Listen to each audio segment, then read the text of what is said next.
Hello అండి. ఇది మామూలు పూరి అనుకుంటున్నారా? కాదు, హల్వా పూరి అండి. చూసారా ఎంత సాఫ్ట్గా ఉందో? లోపల హల్వా చూసారా? ఎలా చేద్దామో చూసేద్దామా ఇప్పుడు? దానికోసం ఫస్ట్ మనం హల్వా ప్రిపేర్ చేసుకుందాం. హల్వా కోసం బాండీలో ఒక 3 స్పూన్స్ నెయ్యి వేసానండి. ఈ రెసిపీకి కొంచెం నెయ్యి ఎక్కువ వేస్తేనే బాగుంటుంది. 1 కప్పు సూజీ రవ్వ వేసుకున్నాను. బొంబాయి రవ్వ అంటారు కదా, సూజీ రవ్వ వేసుకొని బాగా వేయించాలండి. ఇదిగో ఇలా గోల్డ్ కలర్ వచ్చే వరకు వేయించాలి. వేయించిన తర్వాత తీసి పక్కన పెట్టేసేసుకొని 2 కప్స్ మిల్క్కి 2 కప్స్ మిల్క్ వేసాను. 1 గ్లాస్ వాటర్ వేసాను. మీరు ఈ రేషియో చేంజ్ చేసుకోవచ్చు. 1 కప్ మిల్క్ 2 కప్స్ వాటర్ అయినా వేసుకోవచ్చు, ఏం పర్వాలేదు. నేనైతే 2 కప్స్ మిల్క్ వేసుకొని 1 కప్ వాటర్ వేసాను. ఆ తర్వాత 1 కప్ షుగర్ వేసాను. ఇది కూడా మీ ఇష్టమే. షుగర్ ఎక్కువ ఉన్నా బాగానే ఉంటుంది, తక్కువగా ఉన్నా కొంతమందికి ఇష్టపడతారు కాబట్టి తక్కువైనా ఎక్కువైనా మీ టేస్ట్ ప్రకారం వేసుకోండి. ఆ తర్వాత వేయించిన సూజీ రవ్వ ఉంది కదండి, దాన్ని కలిపేసేసాను దాంట్లో. ఇది సూజీ రవ్వ వేసేటప్పుడు ఉండ చుట్టకుండా తిప్పుతూనే ఉండాలండి, లేకపోతే ఉండ చుట్టేస్తుంది.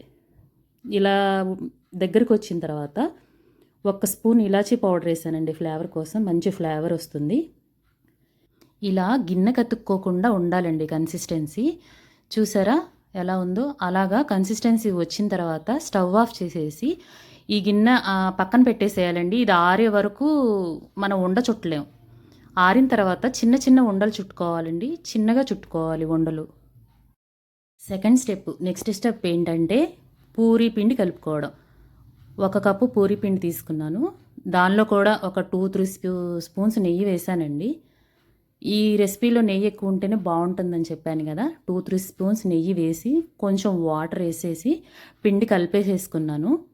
ఇలా పిండి కలుపుకొని ముద్ద చేసి ఓ పక్కన పెట్టుకొని ఒక 20 మినిట్స్ ఉండాలి. పూరీకి కలుపుకున్న పిండి నానేలోపు నేను హల్వా బాల్స్ చేసేసుకున్నానండి. చిన్న చిన్న బాల్స్ ఇలా చేసుకోవాలి. వేడి మీద కాకుండా కొంచెం వేడి ఉండాలి, మరీ చల్లగా అయిపోతే బాగోదు కదా. ఇలా గోధుమ పిండి, ఇప్పుడు పూరి పిండి చేశాను కదండి, నానిపోయింది, తీసి చిన్న బాల్ చేసి దాన్ని ఇలా ప్రెస్ చేస్తున్నాను. పూరి పిండి మరీ పల్చగా ఏం అవసరం లేదండి, కొంచెం మందంగా ఉన్నా పర్వాలేదు. దానిలో హల్వా బాల్ పెట్టాను. ఇలా నేను చూపించినట్టు 4 వైపులా వ్రాప్ చేసేసుకొని పైన కూడా ఇలా కొంచెం కవర్ చేసేలాగా ప్రెస్ చేసుకొని ఆ తర్వాత టోటల్గా ఒత్తేసేసేయాలండి. పగుళ్ళు రాకుండా నీట్గా చేసుకుంటే బాగుంటుంది. అలా చేయాలంటే కొంచెం నూనె నెయ్యో చేయికి అద్దుకుంటే సరిపోతుంది.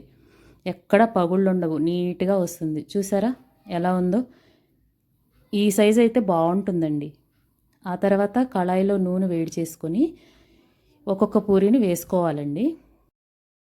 ఇది ఫ్రై అయ్యేలోపు ఒక మాట అండి, బిందూస్ కిచెన్ అండ్ వ్లాగ్స్ ఛానల్లో వంటలు ఇంకా వ్లాగ్స్, రెసిపీస్, ఇంకా హెల్త్ టిప్స్ అన్నీ ఉంటాయండి. మీకు నచ్చితే నా ఛానల్ని సబ్స్క్రైబ్ చేసుకోండి. ఓకే అండి. పూరి చూసారా ఎలా పొంగిందో? ఇలా పొంగిన పూరీని 2 వైపులా సమానంగా కాల్చుకోవాలండి. అంతేనండి, హల్వా పూరి రెడీ.